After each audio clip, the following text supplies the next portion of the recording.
সম্পূর্ণ বাক্স, জাদুর বাক্স, কালোর বাক্স, এটাকে বলা হয় সিস্টেম ইউনিট। অনেকে এটাকে পিসি বলে, আমরা পিসি বলবো না, ঠিক আছে? এর নাম কি? অরিজিনাল নাম হচ্ছে কি সিস্টেম ইউনিট। পিসি বললে কিন্তু ভুল, অনেকেই বলে পিসি। এই মেয়েরা,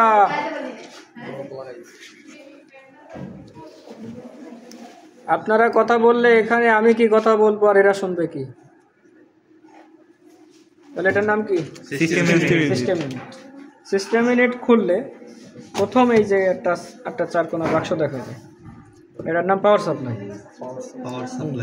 এর গায়ে দেখেন তো লেখা আছে কত ভোল্টেজ, দেখেন, জুম করো, ছোট লেখা। 1 মিনিট আরে আমরা চোখে দেখে নাই আগে, তারপরে তুই ভিডিও কর। স্যার কত বলবো, 200 থেকে 240 অ্যাম্পিয়ার ওয়াটে থাকার কথা। দাঁড়াও, ভোল্টেজও থাকবে, ওয়াটও থাকবে, 300 ওয়াট স্যার, থাকবে। স্যার 300 ওয়াট স্যার, 260 300 ওয়াট দেওয়া 25 ডিগ্রি আর দিকে। আচ্ছা হয়েছে, সবাই দেখছেন? 300 200 আপনারা দেখছেন? দেখেন এই যে জায়গা, এই যে এখানে না ভাই, এত ছোট লেখা কত?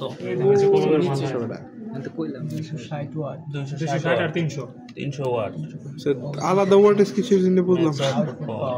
আলাদা মানে ওয়াটেজ দুইটা কিসের জন্য সেটা জিজ্ঞেস কই ওয়াট করছি। দুইটা কই? না এইখানে স্যার, এই যে এখানে স্যার একটা আছে স্যার, আরেকটা এর 300 দেওয়া আছে। এই যে আউটপুট পাওয়ার দেওয়া, একটা হচ্ছে ম্যাক্স, ও সর্বোচ্চ 260 পর্যন্ত নিতে পারবে, ঠিক আছে? জি। এখন দেখেন, এটা পাওয়ার সাপ্লাই। এর কাজ হচ্ছে এই যে সার্কিট মোটর যেটা দেখছেন না, মাদারবোর্ড, এই যে সার্কিট মোটর যেটা, এই সম্পূর্ণটার নাম মাদারবোর্ড। এর মাদারবোর্ডের বিভিন্ন পার্টসে ভোল্টেজ সাপ্লাই করাটা হচ্ছে এর কাজ। মানে এক এক পার্টসে এক এক রকম ভোল্টেজ লাগে, কোথাও 5 ভোল্ট লাগে, কোথাও 12 ভোল্ট লাগে, কোথাও 24 ভোল্ট লাগে। তো এখানে এই ইনপুট হিসেবে নাই 220 ভোল্ট। 220 ভোল্টকেও বিভিন্ন ক্যাটাগরিতে ভাগ করে এর মধ্যে দিয়ে দেয়। এখন পাওয়ার সাপ্লাই দেখেন, এটা হচ্ছে সবচেয়ে বড় কেবল পাওয়ার সাপ্লাই। এটার নাম হচ্ছে ATX কেবল। দেখেন ATX পাওয়ার সাপ্লাইয়ের সবচেয়ে বড় কেবল ATX। 24 পিন লিখেছে। এখানে মোট 24টা পিন আছে। 24 পিন লিখেছে।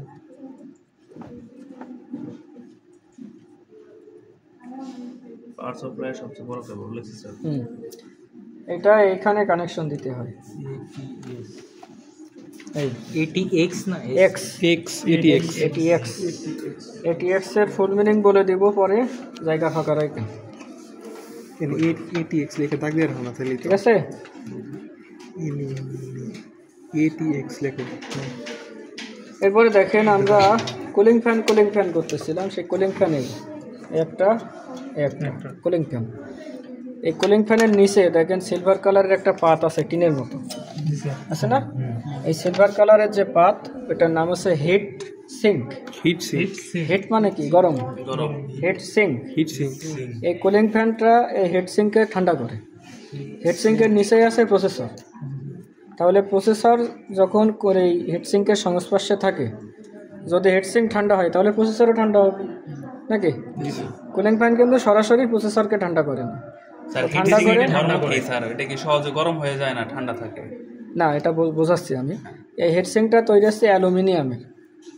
এখন হিট সিঙ্ক দেখেন একটু সাইজে গোল মতো এরকম বড়, আর প্রসেসর যেটা সেটা এরকম চারকোনা ছোট জিনিস বেশি গরম হয়, দ্রুত গরম হয়। বড় জিনিস কি দেরিতে গরম। এখন বড় জিনিস আবার তাপ শোষণ করতে পারে বেশি, তাহলে ছোট জিনিস থেকে বড় জিনিস বেশি তাপ শোষণ করতেছে, আর এই ফ্যানটা আবার এই বড় জিনিসকে ঠান্ডা করে দিচ্ছে। বুঝতে পারছি। তাহলে প্রসেসরটা আরও দ্রুত ঠান্ডা হয়ে যাচ্ছে। এখন এই যে হিট সিঙ্ক আর প্রসেসর, মনে করেন হিট সিঙ্কেই এর উপরে প্রসেসর, মাঝখানে কিছুটা ফাঁকা জায়গা থাকে দুইটার সংযোগস্থলে, সেইখানে এক ধরনের পেস্ট ব্যবহার করা হয়। সেই পেস্টের নাম হচ্ছে থার্মাল পেস্ট। দেখেন প্রসেসরের উপরে থার্মাল পেস্ট থাকে।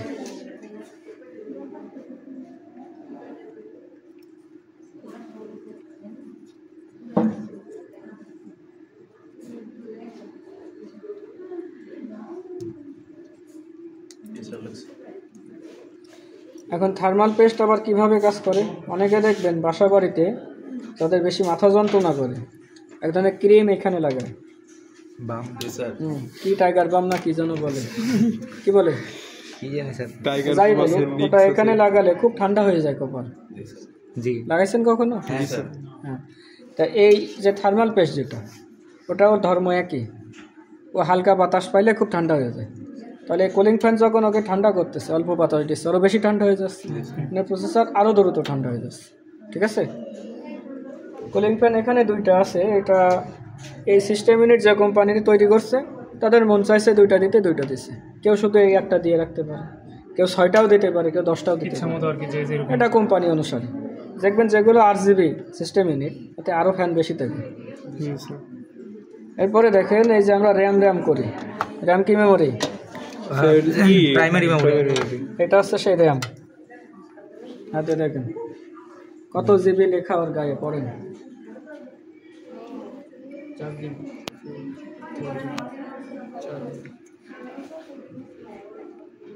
সবাই দেখেন হাতে নিয়ে।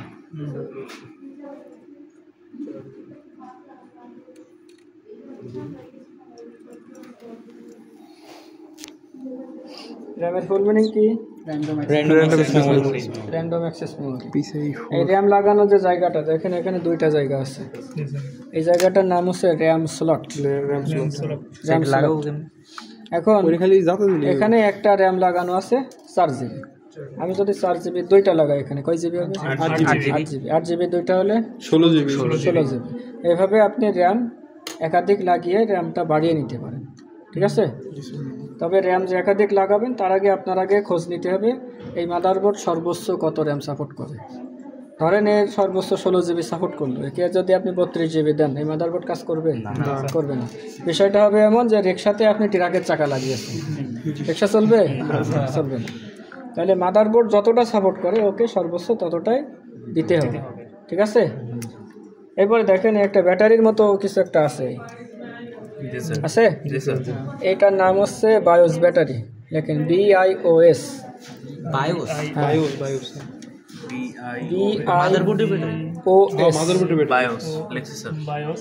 Bias battery. এর আরেকটা নাম আছে, সেটা হচ্ছে CMOS ব্যাটারি, CMOS।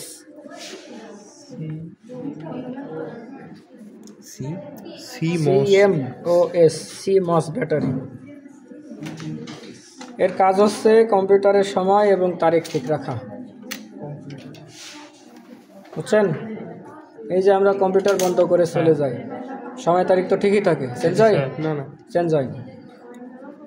এই ব্যাটারিতে যদি চার্জ না থাকে তাহলে আপনার কম্পিউটারের সময় তারিখ ঠিক থাকবে না।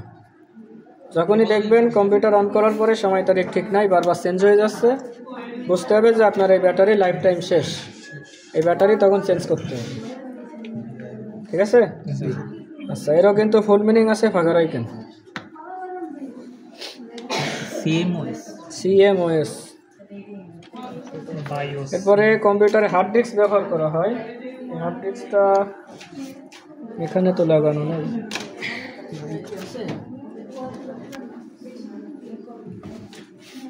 তবে নাট বল্ট তো লাগানো।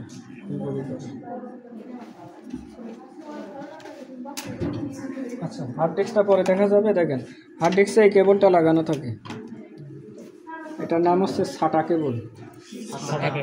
হাত দিয়ে দেখেন, SATA লেখেন, SATA, SATA কেবল। ফুল মিনিং তো অবশ্যই আছে, যার শর্ট ফর্ম আছে তার ফুল মিনিংও আছে, SATA কেবল।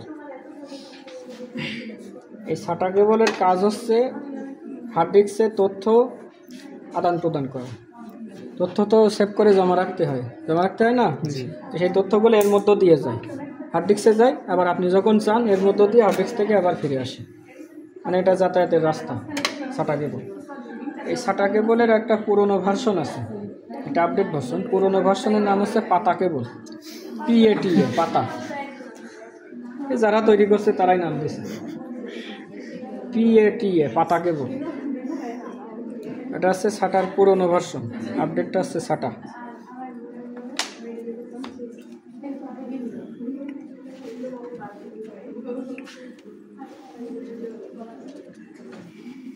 লেখা শেষ? পাতা। PATA। এবার দেখেন কম্পিউটারে সিডি লাগানোর জন্য এখানে জায়গা আছে সামনে, এটা চাপ দিলে এটা খুলে বাইরে আসে, এখানে সিডি লাগানো যায়, ক্যাসেট যেটা বলেন না সিডি, এই সিডি লাগানোর এই যে জিনিসটা এর নাম হচ্ছে সিডি রম। CD-ROM।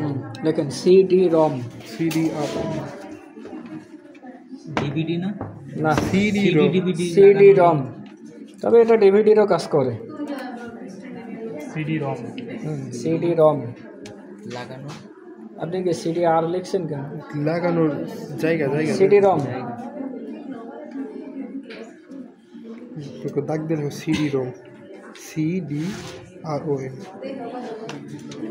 এবার সামনে দেখেন এই যে দুইটা ছিদ্র আছে, হেডফোন, এটা কিসের মাইক্রোফোন। মাইক্রোফোন। তাহলে মাইক্রোফোন এখানে কানেকশন দিতে হবে, এটা হেডফোন বা ইয়ারফোন এখানে কানেকশন দিতে পারবে। এই দুইটা কি? USB port. USB port. ইউএসবির ফুল মিনিং জানেন? দেখেন পড়ছিলাম। ইউএসবি লেখেন, ফুল মিনিং আমি পরে বলে দিচ্ছি। ইউএসবি এখানে কি কালার আছে ইউএসবি বলেন তো? নীল স্যার। ব্লু কালার, তাই না? আর পিছনেও দেখেন ইউএসবি পোর্ট আছে, এখানে দুই রকম কালার, এটা ব্লু, ব্ল্যাক, কালো।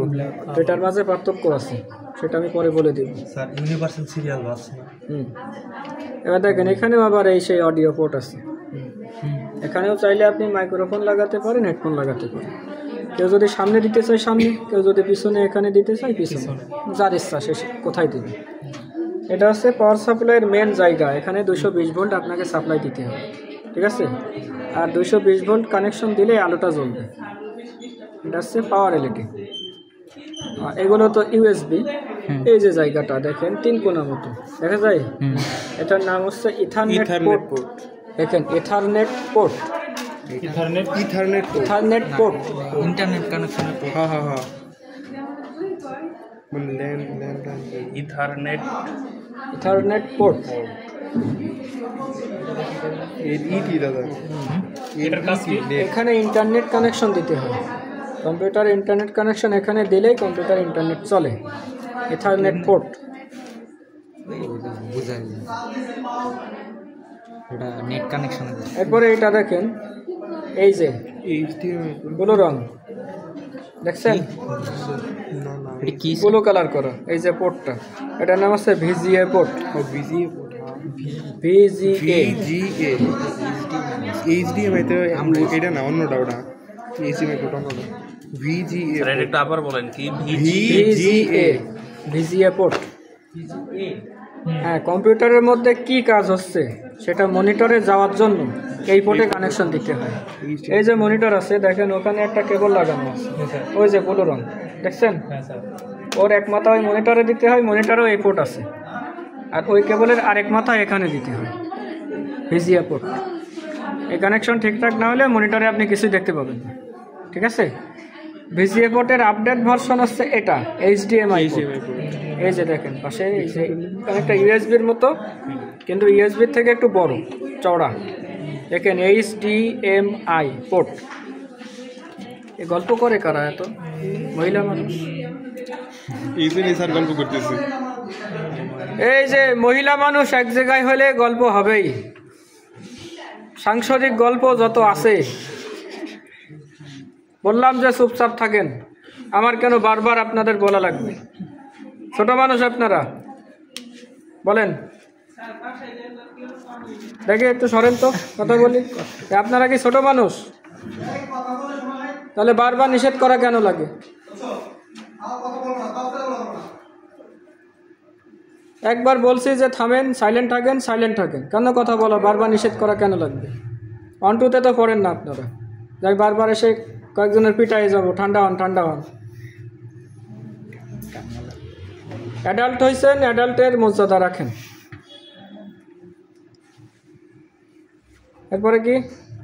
এটা কি পোর্ট বললাম? স্যার HDMI পোর্ট বলছেন। এটা কি পোর্ট বললাম? VGA port. ভিজিএর আপডেট কি? HDMI port.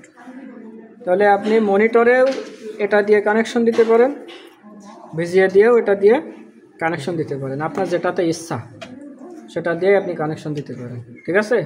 তবে ক্লিয়ার পাবেন এইচডিএমআইতে বেশি, ভিজিএর থেকে এইচডিএমআইতে বেশি ক্লিয়ার আসবে আপডেট ভার্সন। এরপরে মাউস কিবোর্ড কোনটায় দিতে হয় বলেন তো কানেকশন?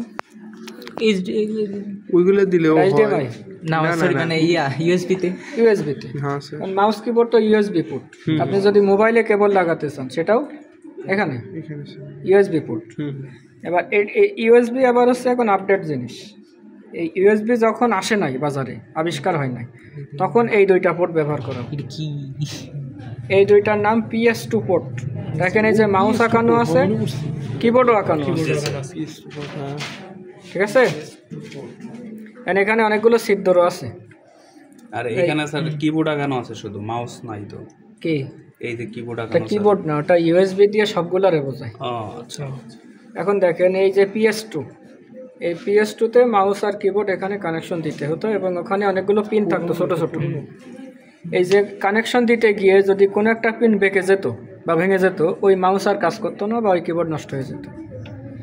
এই ঝামেলাটা সমাধান করার জন্য ইউএসবির আবিষ্কার।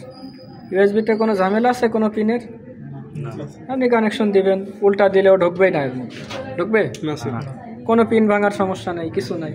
ইউএসবিটা সহজ, এটা অনেক ঝামেলা। তবে ইউএসবির থেকে এইগুলো আবার টেকে বেশি। দেখবেন পুরোনো আমলে যেসব টেলিভিশনগুলো আছে এখনও চলতেছে, এখনও চলতেছে। আর আপনি আজকে বাজার থেকে একটা টিভি কিনে নিয়ে আসেন, তো যে কতদিন চলবে কোনো গ্যারান্টি ওয়ারেন্টি কিছু নেই। লাইট কেটে যায় খালি। হ্যাঁ, মানে পুরোনো জিনিস এগুলো খুব স্থায়িত্ব বেশি, এগুলো বাজারে খুব একটা পাওয়া যায় না, কম পাওয়া যায়। এই হলো আপনাদের সার্বিক পরিস্থিতি ভিতরের এবং বাইরের, ঠিক আছে। যান।